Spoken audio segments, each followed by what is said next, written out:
تو حضرت امام حسن رضی اللہ تعالی عنہ کی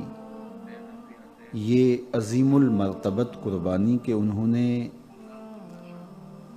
تخت و تاج سے دست برداری اختیار کر لی اور مسلمانوں کی دو بڑی جماعتوں کے مابین ٹکراؤ سے اور ایک بہت بڑی قتل و غارت سے امت کو محفوظ رکھا۔ تو اس لیے حضور کی نگاہوں میں یہ سب کچھ تھا، تو فرمایا اس کا نام حرب نہیں ہوگا بلکہ اس کا نام حسن ہوگا۔ اور یہ نام سب سے پہلے حضرت امام حسن کے لیے ہی رکھا گیا۔ اس سے قبل عرب میں یہ لفظ تو موجود تھا لیکن کبھی کسی کا یہ نام نہیں رکھا گیا تھا۔ تو حضرت امام حسن رضی اللہ تعالی عنہ کا یہ شرف کہ انہیں سیدہ فاطمہ سلام اللہ علیہا جیسی ماں نصیب ہوئی، حضرت سیدنا علی المرتضیٰ رضی اللہ تعالی عنہ جیسا باپ نصیب ہوا، اور حضور علیہ الصلاۃ والسلام جیسا نانا نصیب ہوا۔ حضرت سیدنا عمر رضی اللہ تعالی عنہ جو صحابہ کو مال غنیمت سے حصہ دیتے تھے، تو اس میں جو بدری صحابی تھے، مہاجر صحابی تھے، ان کا حصہ زیادہ ہوتا، اور اس طرح جو بعد میں لوگ فتح مکہ کے بعد اسلام لائے تو ان کا حصہ اس حساب سے ہوتا۔ تو امام حسن رضی اللہ تعالیٰ عنہ اور امام حسین رضی اللہ تعالیٰ عنہ کو حضرت عمر رضی اللہ تعالیٰ عنہ 500 درہم دیے۔ 500 درہم جب ان کو دیے تو حضرت عمر رضی اللہ تعالیٰ عنہ کے فرزند نے کہا کہ آپ نے ان دو شہزادوں کو بدری صحابہ کے برابر حصہ مرحمت کیا ہے، جبکہ میں اس وقت کے جب یہ مدینے کی گلیوں میں کھیلتے تھے، راہ خدا میں جہاد کیا کرتا تھا، اور میرا حصہ آپ نے ان کے برابر نہیں رکھا۔ چونکہ حضرت امام حسن رضی اللہ تعالی عنہ نے حضور علیہ السلام کی حیات طیبہ میں 7 سال اور کچھ مہینے پائے ہیں، پھر حضور کا وصال ہو گیا، اور بہت تھوڑا وقت بظاہر آپ کو ملا ہے۔ تو کہا کہ یہ تو اس وقت بچے تھے جب ہم حضور کے ساتھ غزوات میں شریک ہوتے، اور آپ نے ان کا اتنا حصہ رکھا اور ہمیں آپ نے اس جگہ پہ نہیں رکھا۔ تو حضرت عمر رضی اللہ تعالی عنہ نے اپنے بیٹے سے مخاطبت کرتے ہوئے کہا، فاتح ابن کا ابی ہما و امن کا ہما، کہا کہ ان کے باپ کی طرح کوئی باپ لا کے دکھا، ان کی ماں جیسی ماں لا کے دکھا، ان کے نانے جیسا نانا لا کے دکھا، ان کی نانی جیسی نانی لا کے دیکھا۔ کہا تم کس طرح اپنے آپ کو ان سے موازنے میں رکھ سکتے ہو؟ تو وہ خاموش ہو گئے۔ تو ان کا یہ شرف کہ حضرت نبی اکرم صلی اللہ علیہ وآلہ وسلم کا فرزند ہونا، حضور نے ابنی کہا، میرا بیٹا، اور حضور نے خود تہنیک دی، جو گٹی دی جاتی ہے بچے کو جب امام حسن پیدا ہوئے، تو حضور نے خود تہنیک دی اپنے لعاب رحمت سے، اور پھر ان کے لیے حضور نے عقیقہ بھی خود فرمایا، جانور ذبح کیا۔ ان کے 7ویں دن بال اتروائے گئے اور بالوں کے وزن کے مطابق چاندی صدقہ کی گئی۔ تو فضل و شرف اور عظمت و رفت کا جو مقام حضرت امام حسن اور امام حسین رضی اللہ تعالیٰ عنہ کو میسر آیا، وہ کسی اور کا مقسوم کیسے ہو سکتا ہے؟ اس لیے کہ وہ فرزند رسول ہیں، اور حضور نے ان کو اپنا بیٹا کہہ کے پکارا ہے، اور جس طرح ان کے لاڑ دیکھا کرتے، ان سے محبت کیا کرتے، اور لوگوں کو اس بات کی ترغیب دیتے کہ ان کے ساتھ محبت کرو۔ اللہ کے محبوب علیہ الصلوۃ والسلام نے حضرت امام حسین رضی اللہ تعالیٰ عنہ اور امام حسن رضی اللہ تعالیٰ عنہ کو اپنے مبارک کندھوں پہ اٹھایا ہے، اور سوار کر کے حضور نے ان کو تکریم دی، ان کے ساتھ شفقت فرمائی۔ امام حسن رضی اللہ تعالیٰ عنہ کے بارے میں آتا ہے کہ وہ حضور علیہ الصلاۃ والسلام کی شبیہ تھے۔ کوئی شخص حضور علیہ الصلاۃ والسلام کی شبیہ حضرت امام حسن کی طرح نہیں تھا۔ اللہ نے ان کو یہ اعزاز دیا۔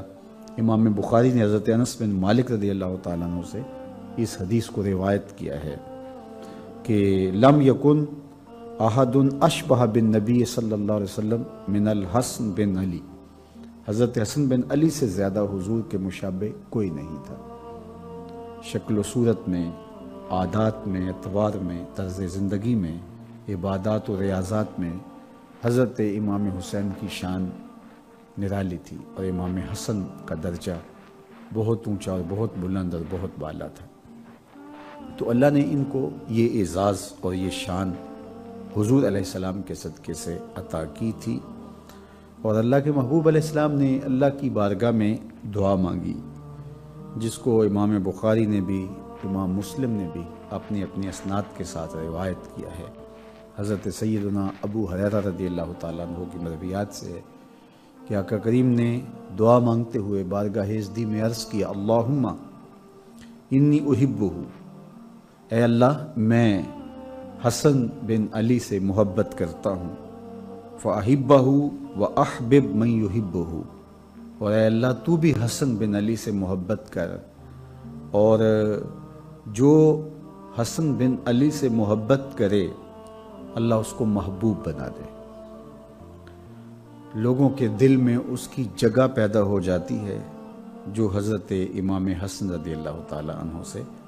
محبت کرتا ہے۔ تو یہ اعزاز اور یہ تکریم اور یہ شان و شوکت اور یہ رفعت کہ حضور ان کی محبت کی دعا مانگے اور اللہ سے عرض گزار ہوں کہ مالک ان سے تو بھی پیار کر، اور جو ان سے محبت کرے میرے مالک تو اس سے بھی پیار کر، تو گویا حضرت امام حسن رضی اللہ تعالی عنہ سے جو پیار کرتا ہے وہ حضور کا بھی محبوب ہوتا ہے اور میرے رب کا بھی محبوب ہوتا ہے، اور محبوب الخلائق بھی ہو جاتا ہے، تمام مخلوقات بھی اس سے پیار کرنے لگ جاتی ہیں۔ اور ان سے پیار کیوں نہ کیا جائے جب ان کی نسبتیں اتنی اونچی ہیں،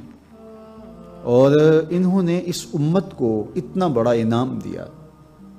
جب یہ لشکر آمنے سامنے ہوئے، حضرت امیر معاویہ رضی اللہ تعالیٰ عنہ اور حضرت امام حسن رضی اللہ تعالیٰ عنہ دونوں کے لشکر آمنے سامنے ہوئے، تو جو موقع کے عینی شاہد ہیں وہ بتاتے ہیں کہ وہ پہاڑوں کی صورت کے اندر لشکر تھے، اور اگر یہ لشکر ٹکرا جاتے تو کیا ہوتا، لیکن حضرت امام حسن رضی اللہ تعالیٰ عنہ نے اس موقع پر صلح فرما کے اس امت پر بہت بڑا احسان کیا، دست بردار ہو گئے۔ تخت و تاج کو چھوڑنا اور سلطنت پر آپ موجود تھے، خلافت راشدہ حضور نے فرمایا تھا کہ 30 سال ہوگی، اور 30 سال مکمل نہیں ہوتے اگر 6 ماہ حضرت امام حسن کے شامل نہ کیے جائیں، تو گویا یہ 5ویں خلیفہ راشد ہیں، اور ان کی خلافت کے بغیر خلافت راشدہ کی تکمیل نہیں ہوتی۔ تو آپ نے خلافت سے دستبرداری اختیار کر لی، صرف امت کو بچانے کے لیے، امت کو قتل و غارت سے محفوظ رکھنے کے لیے، اور اس کا صلہ حضرت امام حسن رضی اللہ تعالیٰ عنہ کو کیا دیا جائے گا؟ ایک تو اللہ کے محبوب علیہ السلام نے اعزاز دیا، ابنی ھذا سید، یہ میرا بیٹا سردار ہے، اللہ اس کی وجہ سے مسلمانوں کے 2 بڑے گروہوں کو صلح کی طرف لے آئے گا، اور یہ سبب بنیں گے مسلمانوں کی صلح کا۔ اور دوسری بات یہ کہ حضرت امام مہدی جب قرب قیامت میں تشریف لائیں گے تو وہ حضرت امام حسن کی نسل سے ہوں گے، اور آپ جانتے ہیں کہ حضرت امام مہدی کی خلافت علی منہاج النبوہ ہوگی، اور وہ خلافت پوری دنیا پر ہوگی، پوری دنیا پر اسلام کا جھنڈا لہرائے گا، اور اللہ ان کے ذریعے سے ایسا پائیدار امن قائم کرے گا کہ گھاٹ کے اوپر بھیڑیا پانی پی رہا ہوگا تو بھیڑ بھی آ کر ساتھ پانی پینے لگ جائے گی، اس کو فکر نہیں ہوگا کہ یہ بھیڑیا مجھے چیر پھاڑ کے کھا سکتا ہے، اسے یہ پتہ ہوگا کہ مسلمانوں کا امیر امام مہدی موجود ہے۔ ایسا پائیدار امن موجود ہوگا، اسلام کی خوشبو گلی گلی پھیل جائے گی، اور کائنات میں ایک بھی گھر ایسا نہیں ہوگا جس گھر کی چھت پہ میرے حضور کے نام کا جھنڈا نہیں ہوگا۔ اسلام کا پھیلاؤ، اور یہ تخت و تاج چھوڑا تھا حضرت امام حسن رضی اللہ تعالیٰ عنہ نے، اور پھر اللہ امام حسن کی اولاد سے امام مہدی کو یہ اعزاز دے گا کہ پوری دنیا کے اوپر حکومت حضرت امام حسن کے بیٹے کی ہوگی۔ قربانی دینے والوں کی قربانیاں ضائع نہیں ہوتی، ان کی قربانیاں رائے گاہ نہیں جاتی، اللہ ان کا صلہ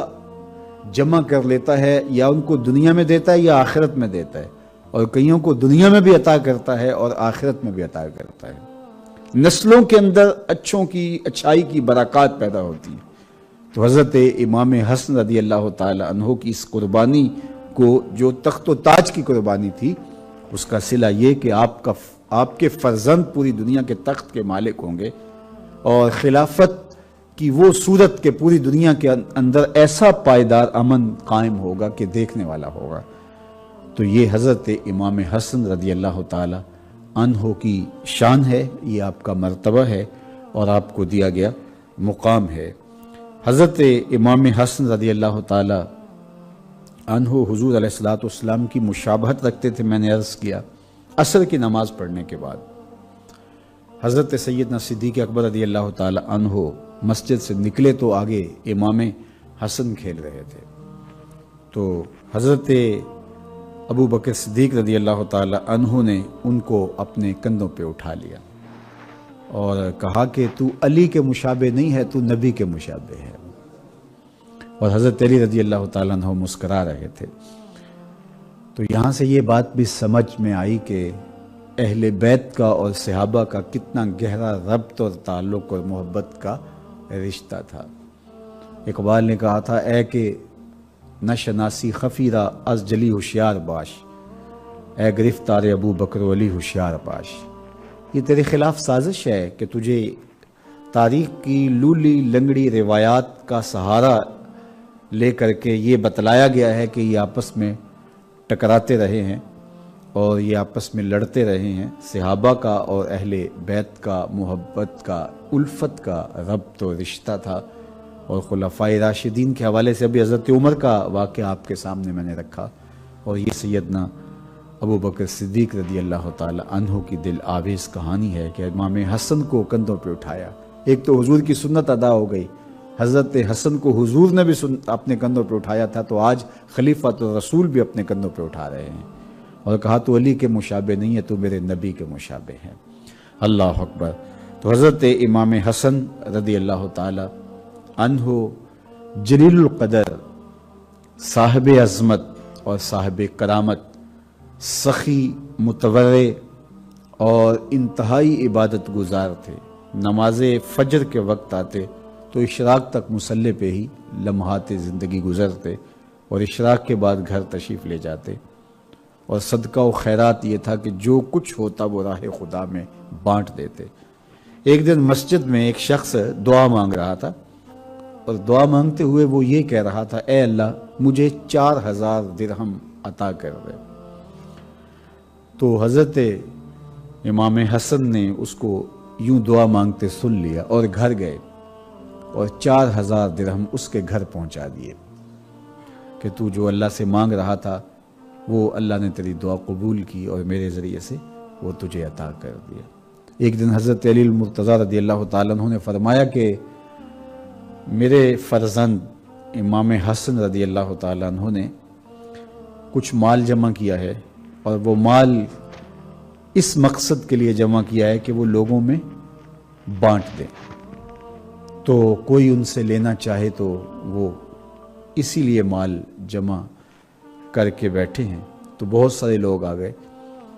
تو حضرت امام حسن نے کہا کہ یہ مال میں نے فقراء کے لیے اور مساکین کے لیے جمع کیا ہے۔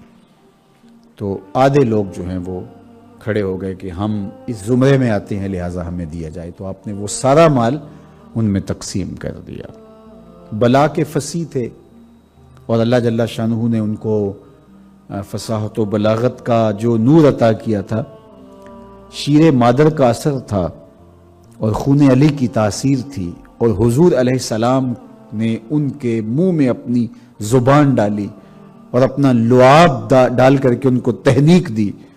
اور آغوش نبوت میں پروان چڑھتے رہے. تو لہجے میں خوبصورتی کیوں نہیں آئے گی؟ لیکن خطبہ ارشاد نہیں کرتے تھے. تو حضرت علی المرتضیٰ رضی اللہ تعالیٰ عنہ نے ایک دن کہا کہ میری آرزو ہے کہ تم کچھ بیان کرو، خطبہ دو. یہ ہر باپ کی آرزو ہوتی ہے. تو کہا کہ مجھے حیا آتی ہے. تو آپ نے فرمایا ٹھیک ہے تم بات کرو اور میں ایک طرف چلا جاتا ہوں. تو آپ ایسی جگہ پہ جا کے بیٹھ گئے جہاں حضرت امام حسن کو حضرت علی دکھائی نہیں دے رہے تھے، لیکن حضرت علی اپنے بیٹے کو دیکھ رہے تھے. اور انہیں اتنا بلیغ اور اتنا فصیح خطبہ ارشاد فرمایا کہ حضرت علی المرتضیٰ رضی اللہ تعالیٰ عنہ بہت خوش ہو گئے. اور آپ نے کہا کہ ذریۃ بعدھا من بعد واللہ سمیع علیم. تو یہ کلمات کتاب رحمت قرآن مجید سے پڑھ کے تو آپ نے بہت زیادہ خوشی کا اظہار کیا.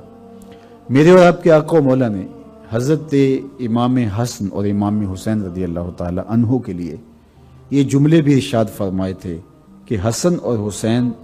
جنتی جوانوں کے سردار ہیں. الحسن والحسین سیدہ شباب اہل الجنہ، یہ جنتی جوانوں کے سردار ہیں. اور ایک دفعہ حضرت ابن عمر کے پاس اہل عراق آئے تو کہا کہ ہم کوئی مسئلہ پوچھنا چاہتے ہیں. تو آپ نے فرمایا کہ بتاؤ کیا مسئلہ پوچھنا چاہتے ہو. تو انہوں نے کہا کہ مچھر کا خون لگ جائے کسی کے لباس پہ تو کیا وہ پاک ہے یا لباس ناپاک ہو جائے گا. تو حضرت عبداللہ بن عمر رضی اللہ تعالی عنہ یہ بات سن کر کے سخت غصے میں آ گئے اور فرمانے لگے کہ تم مچھر کے خون کے بارے میں مجھ سے پوچھ رہے ہو اور تم نے رسول اللہ کے نواسے کا خون بہا دیا. رسول اللہ کے نواسے کو تم نے ذبح کر دیا اور اس وقت تم مسئلے یاد نہیں تھے، اور اب تم مچھر کے خون کے بارے میں مجھ سے سوال پوچھ رہے ہو. اور ساتھ آپ نے جو لفظ ارشاد کیے وہ یہ تھے کہ فرمانے لگے کہ وقد قتلوا ابن رسول اللہ صلی اللہ علیہ وسلم، انہوں نے رسول اللہ صلی اللہ علیہ وسلم کے فرزند کو قتل کیا اور مجھ سے مسائل پوچھ رہے ہیں مچھر کے خون کے بارے میں. اور ان میں سے ایک فرزند کو شہید کیا کہ جن کے بارے میں میں نے یہ سنا وسمعت رسول اللہ صلی اللہ علیہ وسلم یقول، حضور کو میں نے یہ فرماتے ہوئے سنا ان الحسن والحسین ہما ریحانتا یا من الدنیا، حسن حسین دنیا پر میرے دو پھول ہیں جن کو حضور علیہ السلام پھول قرار دیتے ہیں. تو ان کو تم نے مسل دیا اور ان کا تم نے کربلا میں خون بہایا، اور اب مجھ سے پوچھنے آتے ہو کہ کیا یہ درست ہے یا کہ نہیں درست. حضرت امام حسن رضی اللہ تعالیٰ عنہ 7 سال اور کچھ ماہ حضور علیہ السلام کی صحبت میں وقت گزارا ہے، اور حضور سے کچھ چیزیں انہوں نے سنی بھی ہیں. ان میں سے 13 احادیث انہوں نے روایت کی. ان میں سے وہ معروف روایت کہ حضور نے ارشاد فرمایا دا ما یریبو کا الا ما لا یریبو کا، کہ جو تجھے شک میں ڈالے اس کو ترک کر دے اور اس کو اختیار کر جو تجھے شک میں مبتلا نہ کرے. حضرت امام حسن فرماتے ہیں کہ یہ بات میں نے حضور سے حفظ کی تھی، حضور سے میں نے یاد کی تھی. تو آقا کریم نے اچھی طرح سے اصول دین راسخ کر دیا ان کے تباہ میں، اور عملی تربیت بھی کی. ایک دفعہ کھجوریں پڑی ہوئی تھیں اور صدقے کی کھجوریں تھیں. حضرت امام حسن بچے تھے، گھر سے نکلے، چونکہ ان کے گھر کا دروازہ مسجد نبوی کے اندر کھلتا تھا. کتنے خوش نصیب لوگ ہیں کہ ان کے گھر کا دروازہ مسجد نبوی کے اندر کھلتا تھا، گھر سے باہر نکلتے تو مسجد نبوی کا صحن میسر آتا۔ اللہ اکبر۔ تو کھجوریں پڑی تھیں تو ایک کھجور اٹھائی اور اس کو جلدی سے منہ میں ڈال لیا، تو آقا کریم نے دیکھا تو حضور تیزی کے ساتھ آگے بڑھے اور کاخ کاخ کہہ کے حضور نے روکا اور انگلی ڈال کر کے کھجور ان کے منہ سے نکال دی اور فرمایا ہمارے اوپر صدقہ جائز نہیں ہے، ہمارے اوپر حرام ہے صدقہ۔ تو حالانکہ جو کھجور کھا چکے تھے اس کی جگہ کوئی اور کھجور رکھ دی جاتی یا اس کی قیمت ادا کر دی جاتی، لیکن حضور نے ایسا نہیں کیا، وہ کھجور حلق سے باہر کھینچ کے نکال دی۔ حضور گوارا ہی نہیں کرتے تھے کہ ان کے پیٹ میں ایسا لقمہ جائے جو ہمارے اوپر جائز نہیں ہے۔ تو جب اس قدر غذا خالص ہو کہ وہ لقمہ پیٹ کے اندر جانے نہیں دیا جاتا اور شیر بطول سے تربیت پاتے ہیں اور حجرائے رسول کے آس پاس زندگی گزرتی ہے، کبھی حجرے کے اندر ہوتے ہیں کبھی حجرے سے باہر ہوتے ہیں، اور سیدہ فاطمہ زہرا رضی اللہ تعالی عنہا تربیت کرتی ہیں، تو پھر حسن رضی اللہ تعالی عنہ اور حسین ابن علی کی صورت کے اندر ہی جو ہے وہ نہضت اور نشأت ہوگی اور زمانے کو وہ تحفہ دیں گے۔ حضرت امام حسن کے زمانے میں حالات ایسے تھے کہ صلح کرنا مناسب تھا تو انہوں نے صلح کر لی، اور حضرت امام حسین رضی اللہ تعالیٰ عنہ کے زمانے میں زمینی حقائق یہ تھے کہ اب ٹکرانا ضروری تھا ورنہ اسلام کی قدریں پامال ہو جاتی، تو وہ صرف اپنے 72 افراد کو لے کے میدان عمل میں آ گئے۔ تو ان دو شہزادوں نے دین کو بچایا اور دین کی حفاظت کی، ایک نے صلح کر کے دین کی حفاظت کی اور ایک نے جبر کے سامنے پوری قوت کے ساتھ کھڑے ہو کر کے دین کی حفاظت کی۔ حضرت امام حسن رضی اللہ تعالیٰ عنہ نے زندگی کی بہاریں گزارنے کے بعد جب یہ محسوس کر لیا کہ اب میں اس دنیا سے رخصت ہونے والا ہوں، تو حضرت ام المومنین عائشہ رضی اللہ تعالی عنہا کی طرف پیغام بھیجا، کہا کہ اگر آپ مجھے اجازت دیں تو انتقال کے بعد حضور کے حجرے میں جہاں حضور دفن ہیں، جہاں ابو بکر و عمر رضی اللہ تعالیٰ عنہما دفن ہیں، وہاں میری بھی تدفین کر دی جائے، کیونکہ یہ جگہ حضرت عائشہ رضی اللہ تعالیٰ عنہ کی تھی۔ تو آپ نے کہا کہ یہ میرے لیے تو خوشی کی بات ہوگی، آپ ابن رسول ہیں، تو انہوں نے اجازت دے دی۔ پھر اپنے بھائی حضرت امام حسین رضی اللہ تعالیٰ عنہ کو بلایا اور کہا کہ میں نے ام المومنین حضرت عائشہ سے پوچھا ہے، انہوں نے مجھے اجازت دے دی ہے، لیکن ہو سکتا ہے مروت کی وجہ سے انہوں نے کہہ دیا ہو، جب میرا انتقال ہو جائے تو تم نے دوبارہ ان سے یہ سوال کرنا ہے، اور اگر وہ میرے انتقال کے بعد بھی یہی جواب دیں تو مجھے حضور علیہ السلام کی قربت میں دفن کیا جائے ورنہ جنت البقیع میں دفن کر دیا جائے، اور اگر وہ اجازت دیں تو مجھے اس کے باوجود بھی ڈر ہے کہ بنو امیہ کہیں مزاحم نہ ہو، تو کہا اگر ایسی صورتحال ہو تو پھر مجھے جنت البقیع میں ہی دفن کرنا۔ خیر امام حسن رضی اللہ تعالیٰ عنہ کا انتقال ہو گیا، وہ ایک دردناک کہانی، آپ کو زہر دیا گیا تھا جس سے آپ کا کلیجہ کٹ کٹ کے جو ہے وہ باہر آیا۔ جب آپ کی شہادت ہو گئی تو ام المومنین سیدہ عائشہ رضی اللہ تعالی عنہ سے پوچھا گیا تو انہوں نے کہا کہ میں نے تو ان کی زندگی میں ہی ان کو کہہ دیا تھا، تو وہ ابن رسول ہیں، کوئی بات نہیں، یہ تو ان کا حق ہے۔ تو اب جب تیاری ہونے لگی تو مروان کھڑا ہو گیا، کہنے لگا کہ یہ میں نہیں ہونے دوں گا۔ تو حضرت امام حسین رضی اللہ تعالیٰ عنہ نے بھی تلوار کھینچ لی اور آپ کے اصحاب نے بھی تلواریں کھینچ لی،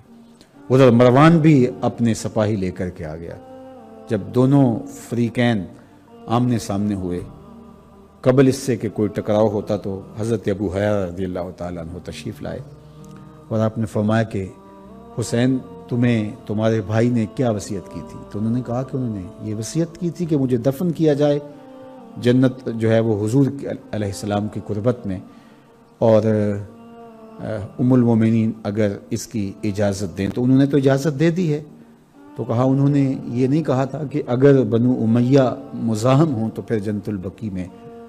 تدفین کر دی جائے، تو انہوں نے پھر تلوار نیام میں ڈال لی، تو یہ لڑائی ہوتے ہوتے رہ گئی۔ بنو امیہ نے بہت تکلیف دی آل رسول کو، اور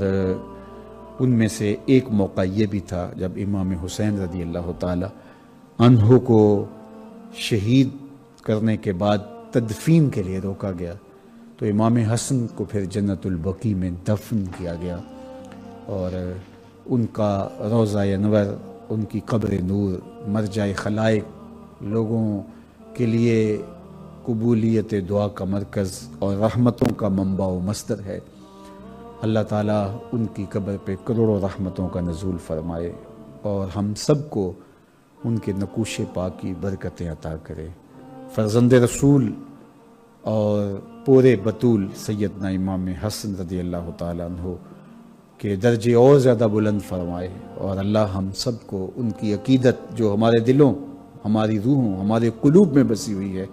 اس میں اور اضافہ اور برکتیں عطا فرمائے۔ آج چونکہ 15 رمضان المبارک تھا، خیر رات تو آج 16ویں ہو گئی،